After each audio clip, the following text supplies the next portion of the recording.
할렐루야. 오늘도 하나님을 예배하러 오신 여러분들 우리 하나님이 사랑하시고 은혜와 복 주시기를 축복합니다. 여러분 믿습니까? 믿습니까? 뭘 믿습니까? 제가 뭘 믿느냐고 묻는 줄 알고 아멘 하십니까? 자, 속으로 사단을 믿습니까? 이랬으면 의아하려고 그러면.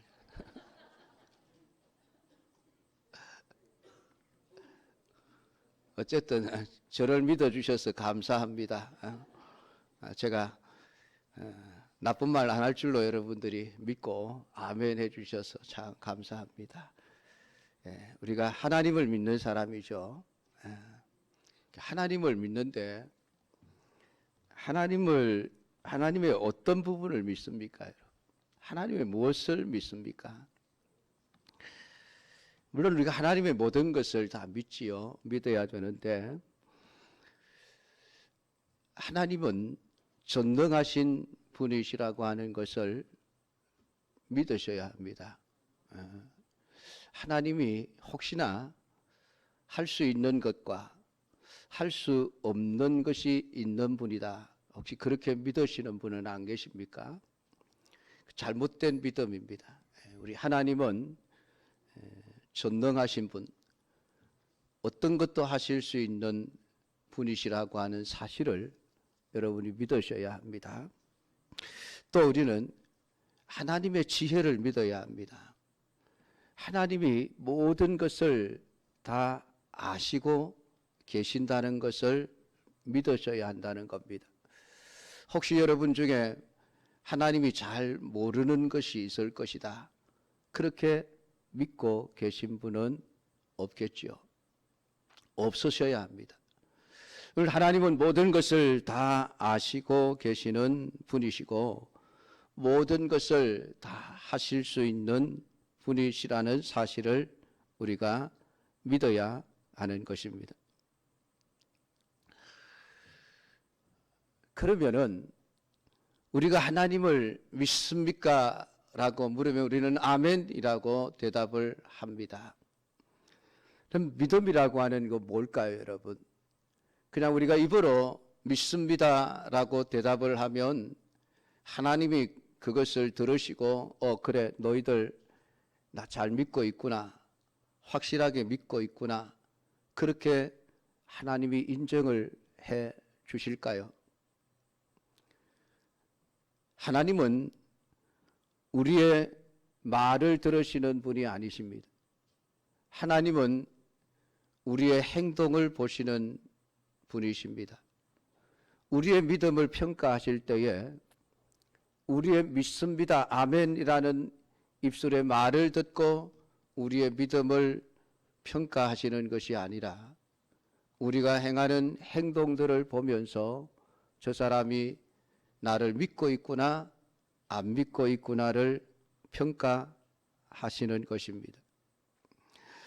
하나님을 믿는다라고 할 때에 우리는 하나님이 전능하신 분이고 하나님이 지혜로우신 분이심을 믿기도 하지만은 또한 우리는 그렇기 때문에 그분이 하신 말씀을 100% 믿어야 하는 것입니다. 하나님의 말씀이 진리임을 믿으십니까? 하나님의 말씀에 거짓이 없다는 것을 여러분 믿으십니까? 그러면 하나님 말씀에 순종하셔야 합니다. 입으로는 믿습니다 해놓고 말씀에 순종하는 삶이 없다면은 그 믿음은 하나님께 인정을 받지 못할 것입니다. 우리가 하나님을 믿는 만큼 우리는 믿음의 삶을 살아내어야만 합니다. 오늘 여러분의 믿음은 여러분이 행동하는 만큼, 말씀에 순종하는 만큼의 믿음입니다. 하나님의 말씀을 절반만 순종한다면 여러분의 믿음은 50%의 믿음밖에 되지를 않습니다. 하나님의 말씀을 80% 순종하신다면 여러분의 믿음은 80%의 믿음입니다. 여러분이 하나님의 말씀을 100% 순종하신다면은 여러분의 믿음은 하나님이 분명히 100%의 믿음으로 인정해 주실 것입니다. 그래서 믿음은 다른 말로 표현하면 순종입니다. 세상의 불신자들은 자신의 재주와 자신의 실력과 때로는 운을 믿고 살아갑니다.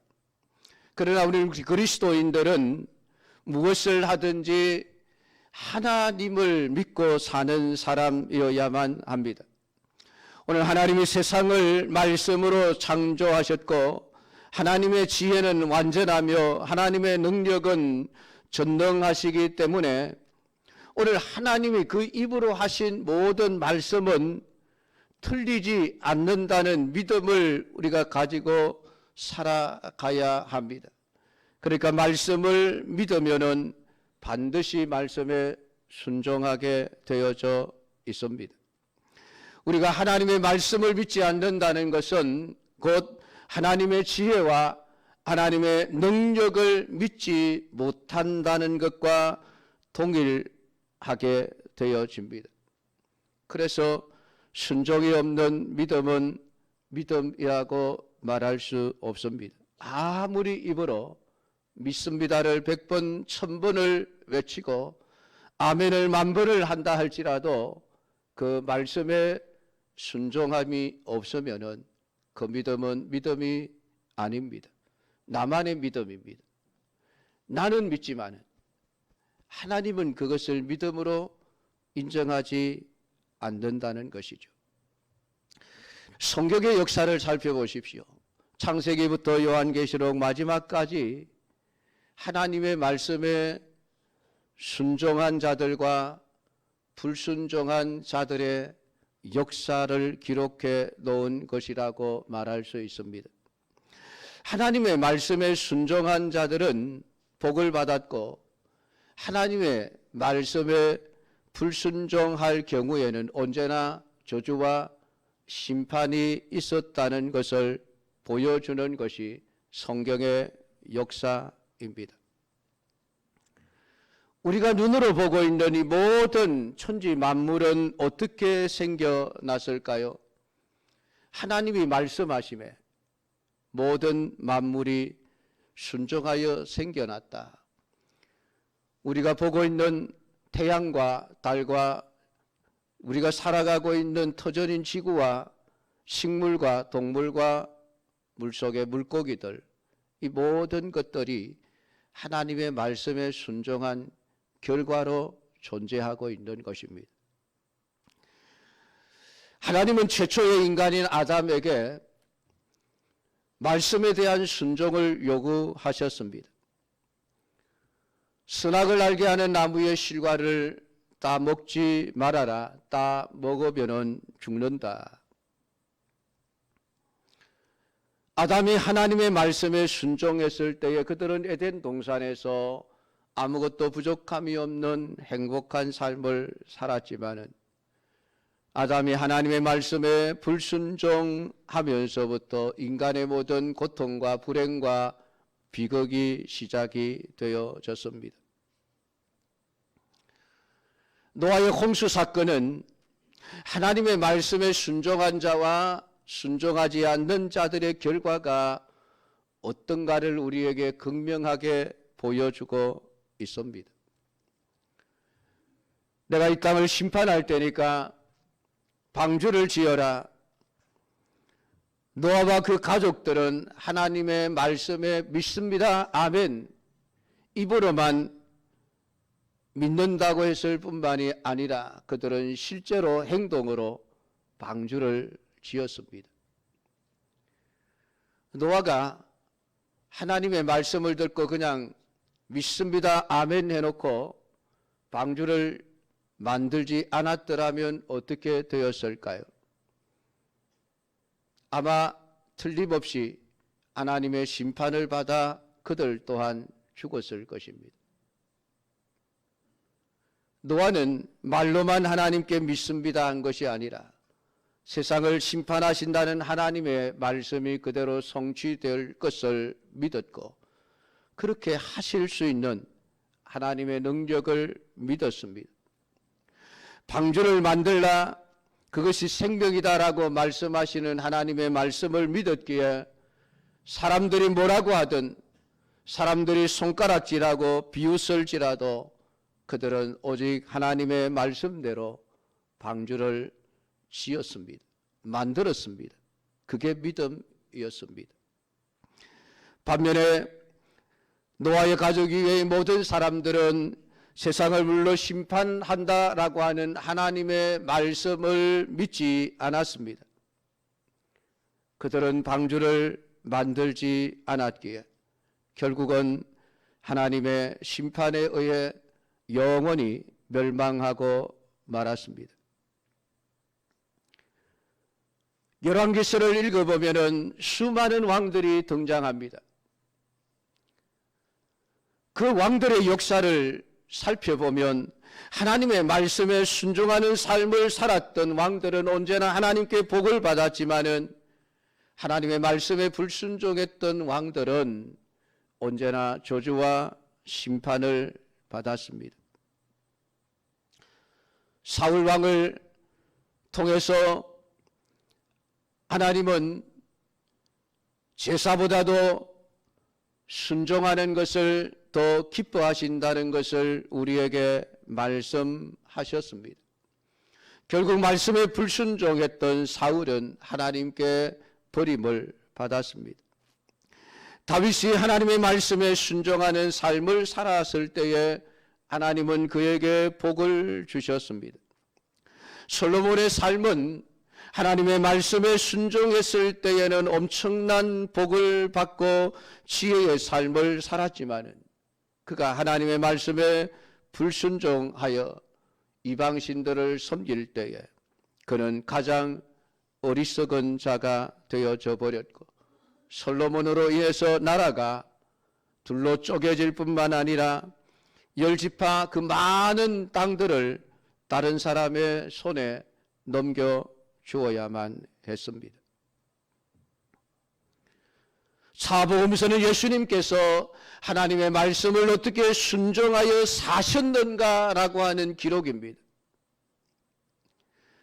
요한계시록은 오늘 하나님의 말씀을 순종하는 자들이 어떻게 영원한 천국의 복을 누리게 될 것인지에 관한 약속의 말씀이 기록이 되어져 있으며 하나님의 말씀에 불순종한 자들의 결과가 얼마나 끔찍한 지옥의 형벌인가를 우리에게 말씀을 해주고 있습니다.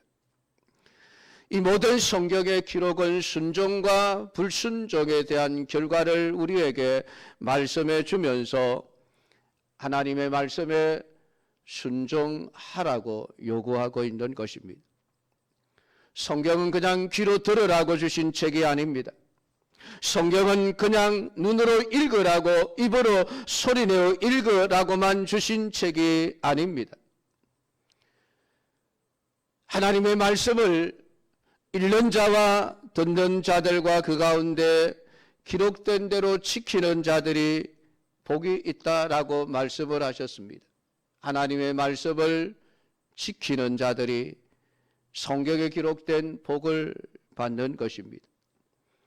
신명기 28장은 우리에게 말씀에 순종하는 자들에게 하나님이 어떻게 넘치는 복을 주시는지를 기록하고 있습니다. 그러나 또한 말씀에 불순종하는 자들이 받을 하나님의 심판과 저주가 얼마나 끔찍한지를 우리에게 가르쳐 주기도 합니다.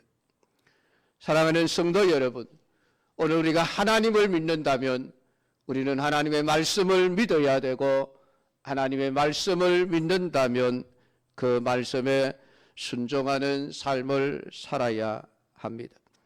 오늘 아브라함을 통해서 하나님은 우리에게 말씀을 순종하는 자가 얼마나 큰 은혜와 복을 받는지를 가르쳐주고 있습니다. 아브라함은 갈대아 우르에 살아가고 있었습니다. 아브라함은 노아의 장자인 셈의 후손이었습니다. 그런데 안타깝게도 세월이 흘러 아브라함의 아버지 데라는 갈대아 땅에 살아가면서 하나님을 믿지 않는 사람들과 섞여 살아가면서 어느 순간에 하나님을 잊어버리고 우상을 섬기며 우상을 만들어서 생계를 유지하는 자가 되어져 버렸습니다. 그 가정에서 태어난 아브라함, 어릴 때부터 아버지가 섬기는 우상, 아버지가 만드는 모든 우상들을 보면서 살아왔을 것입니다. 그렇게 75년의 삶을 살았을 때 어느 날 여호와 하나님이 아브라함에게 나타나셨습니다. 아브라함아, 내가 너로 하여금 복의 근원이 되게 하고 너의 후손들이 천하 만민이 너를 통해서 복을 받게 하기 위하여 너를 부른다.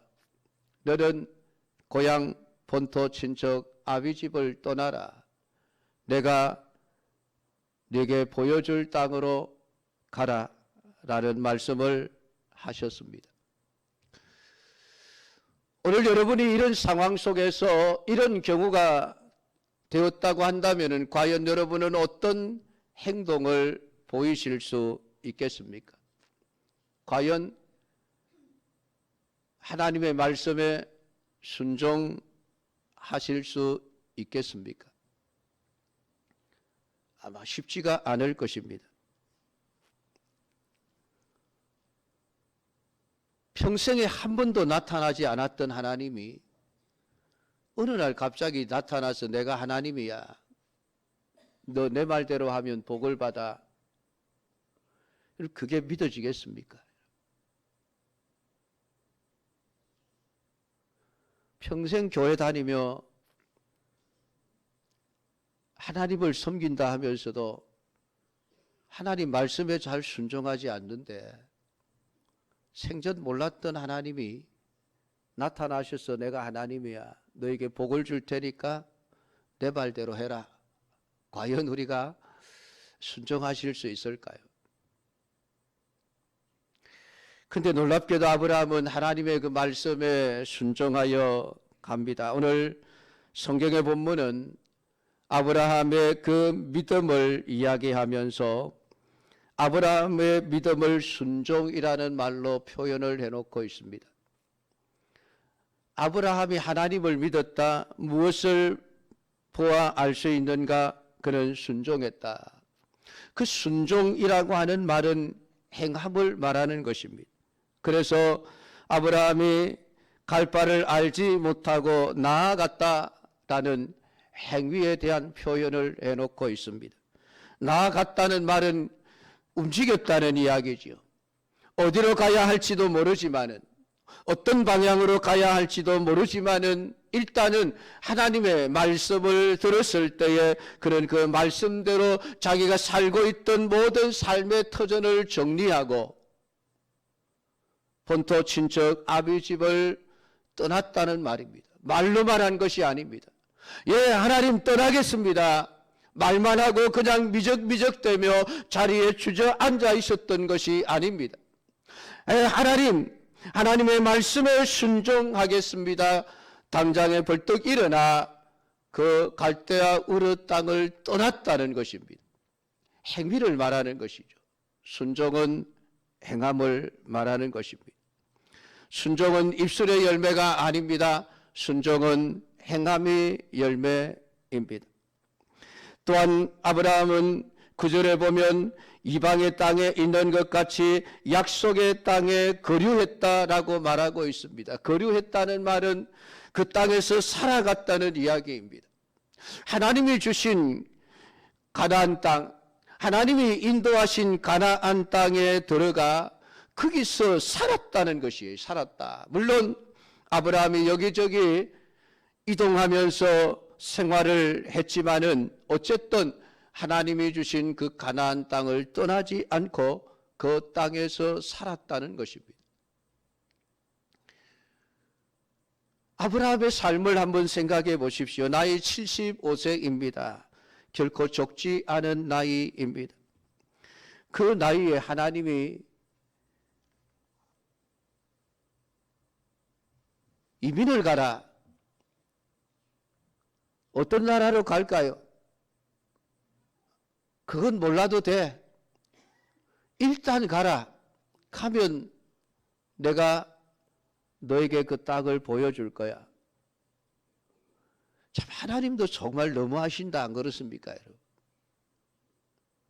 어느 나라로 가라 그렇게 말씀해 주시면 얼마나 쉽겠습니까? 그냥 그 나라를 목적지로 삼고 가면 되는데 어디로 가야 할지도 가르쳐 주지 않고 그냥 무조건 무턱대고 가라는 겁니다. 그럼 어떻게 하시겠습니까? 어쨌든 갔습니다. 가서 보니까 하나님이 가나안 땅까지 인도해 가셨는데 그 땅이 아브라함의 마음에 들었을까요, 여러분? 생각을 한번 해보십시오. 여러분들이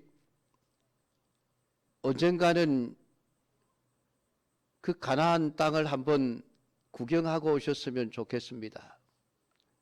저도 아직 가보지는 않았습니다만은 공부를 많이 해보니까 가나안 땅이 별로 환경과 조건이 좋은 땅이 아니에요.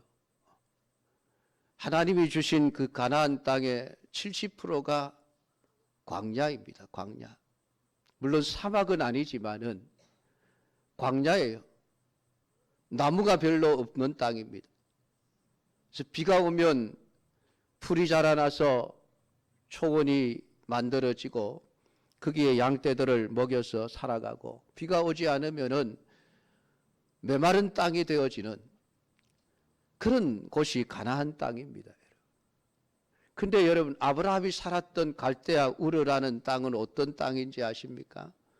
유프라테스 강과 티그리스 강 두 개의 큰 강이 사시사철 물이 마르지 않고 흐르는 땅입니다. 그 땅이 얼마나 기름진 땅입니까? 이제 여러분이 학교 다닐 때 아마 배우셨을 겁니다. 초승달, 기름진 초승달 지역. 기억이 나실지 모르겠습니다만 비옥한 땅이고 4대 문명의 발상지입니다. 그 좋은 땅, 좋은 환경에서 살던 아브라함이 하나님의 말씀을 따라서 갔는데 가보니까 하나님이 주시는 땅이라고 해봐야 메마른 광야가 대부분인 땅. 그 땅을 젖과 꿀이 흐르는 땅이라고 말씀하시면서 여기서 살아라. 내가 이 땅을 너와 내 자손들에게 주겠다라는 말씀을 하셨습니다.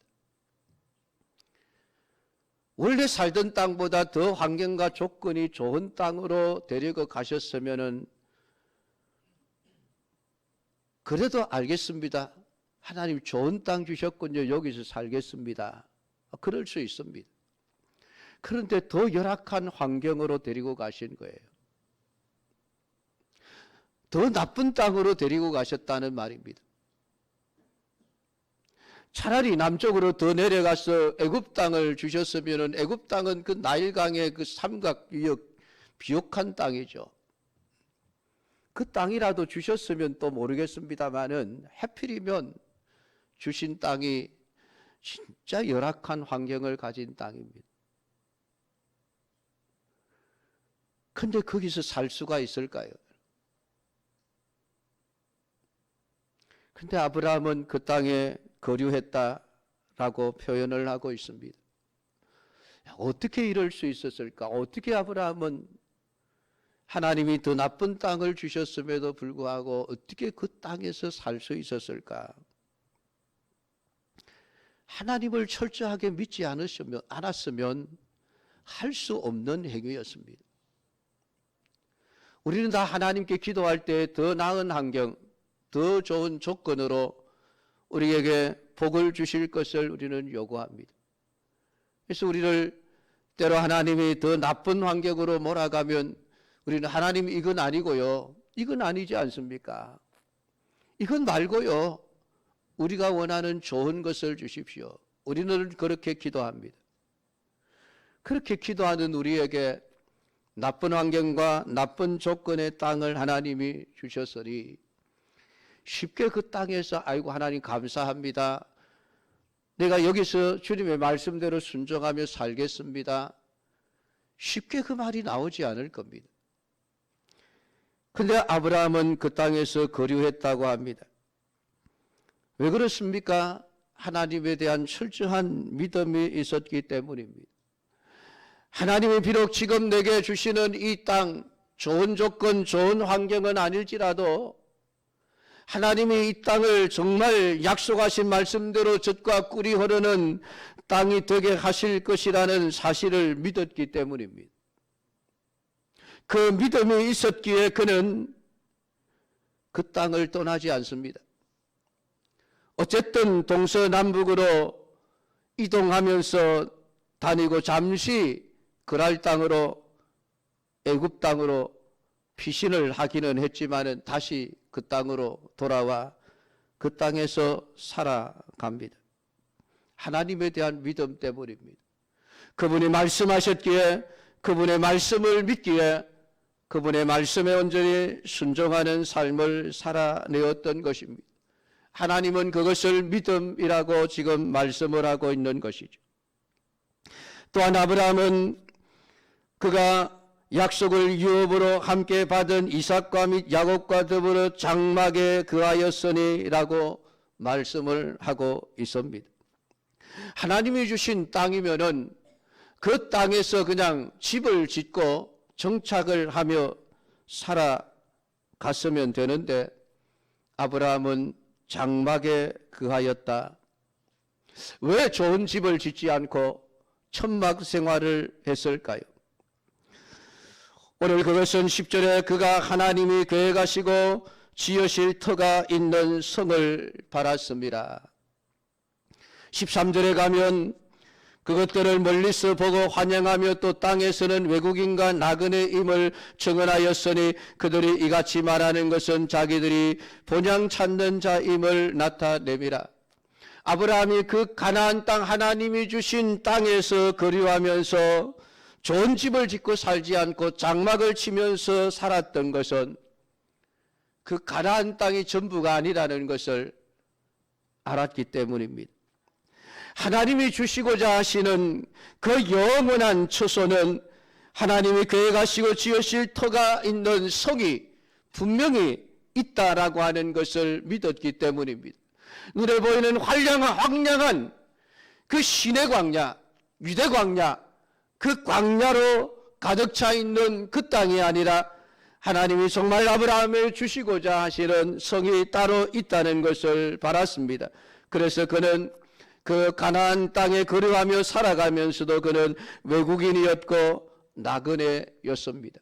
나는 이 땅에서 살지만은 나는 외국인과 나그네라. 왜냐하면 나는 하나님이 주실 영원한 성을 바라보며 살아가야 할 자라고 하는 영적인 복까지를 아브라함은 받았기 때문입니다.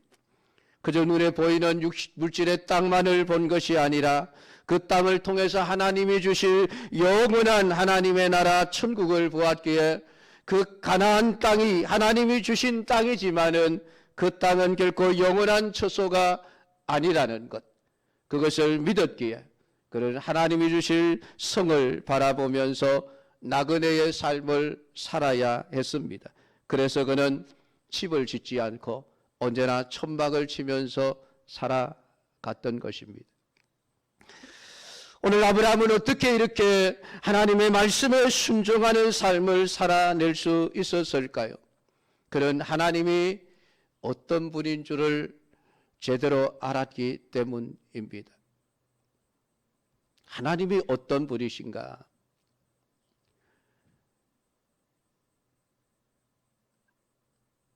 자기가 어려서부터 눈으로 보아왔던 수많은 갈대아 땅의 그 우상들과는 다른 하나님이라는 것, 그것을 너무나도 분명하게 알고 있었습니다. 하나님이 창조주이시며 하나님이 구원자이시며 하나님이 유일하신 신이시라고 하는 것을 알고 있었기에 아브라함은 주저없이 하나님의 말씀에 순종하여 갈 바를 알지 못한 채 무작정 걸음을 옮기고 이삿짐을 쌀 수 있었던 것입니다. 하나님이 결코 자신을 나쁜 길로 인도하지 않으리라고 하는 그 믿음이 있었기에 그로 하여금 선뜻 짐을 꾸릴 수 있도록 했던 것입니다.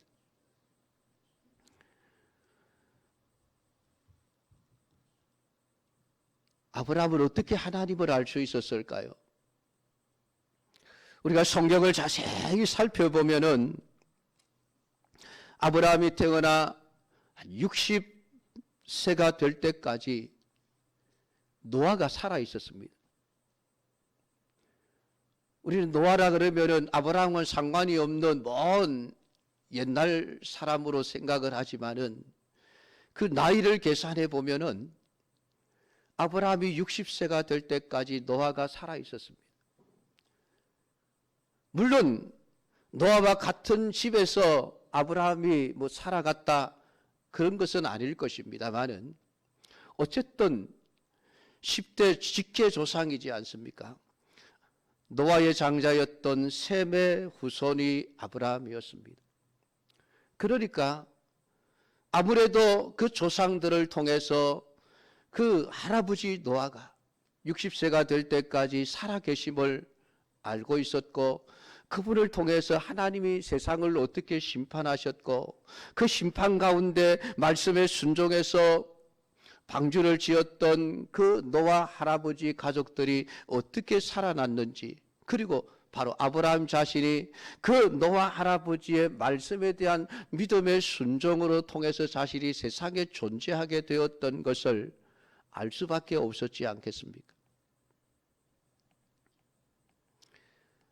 그의 아버지 데라도 아마 아브라함이 그 어릴 때에 그 무릎에 앉혀놓고 조상 노아의 이야기를 분명히 들려주었을 것입니다.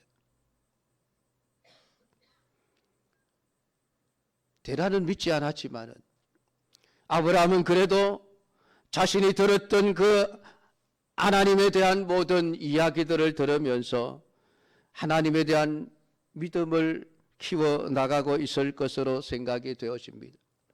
그러니까 75세 때면은 노아 할아버지가 돌아가시고 난 지 얼마 지나지 않은 한 10여 년 지난 때였습니다.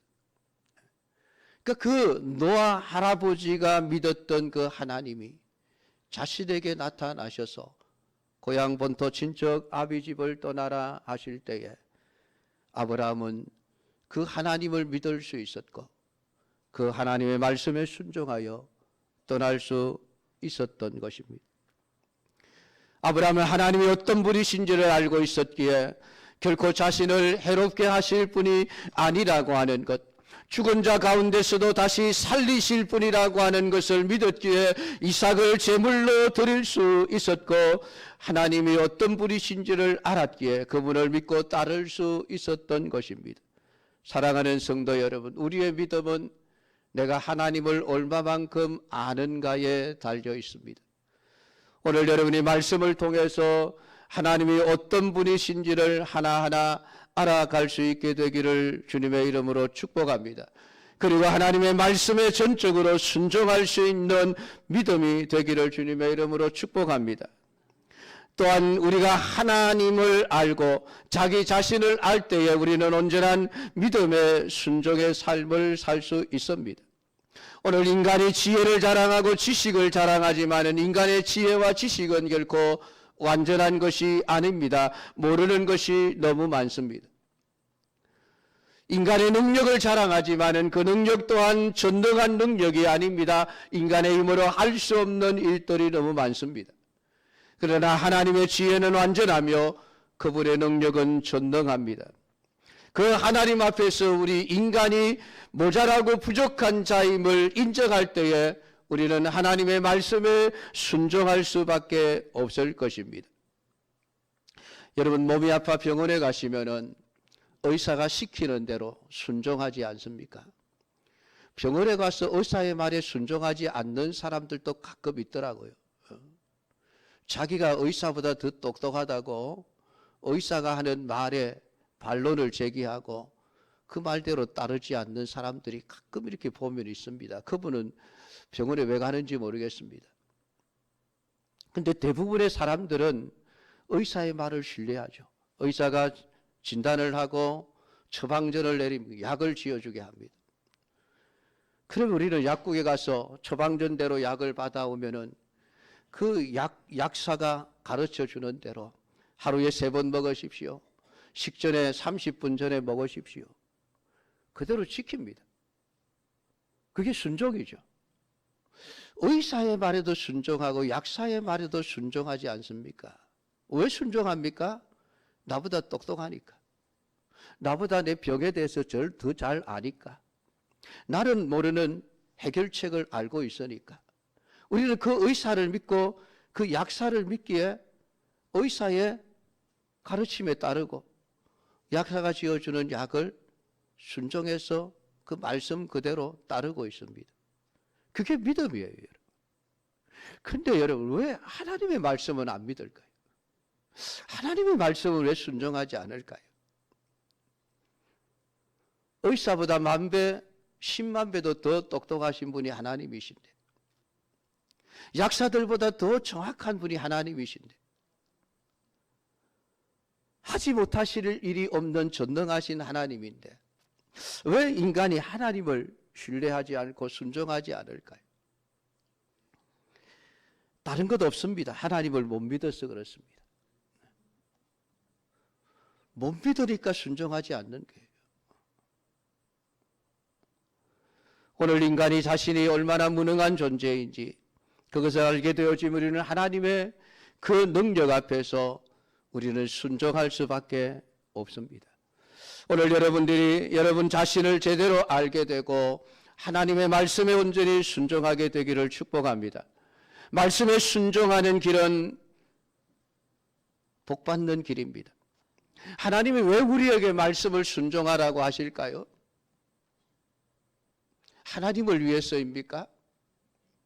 아닙니다. 하나님이 뭐가 부족하고 모자라서 우리에게 이렇게 하라 저렇게 하라 하시는 것이 아닙니다. 하나님이 우리에게 말씀을 주시고 그 말씀에 순종하라고 하는 것은 우리가 복을 받도록 하기 위해서라고 하는 것입니다. 그래서 순종하는 자에게는 복을 준다. 불순종하는 자는 저주를 받는다. 이것이 하나님이 우리에게 말씀을 주신 이유입니다. 복받으라는 것입니다. 하나님의 말씀을 믿고 하나님의 말씀에 순종하는 믿음의 사람들이 다 될 수 있기를 축복합니다. 오늘 하나님이 우리에게 주시고자 하시는 그 모든 복을 우리의 것으로 받아 누릴 수 있도록 지금부터라도 하나님의 말씀에 순종하는 자가 되기를 주님의 이름으로 축복합니다. 기도하겠습니다.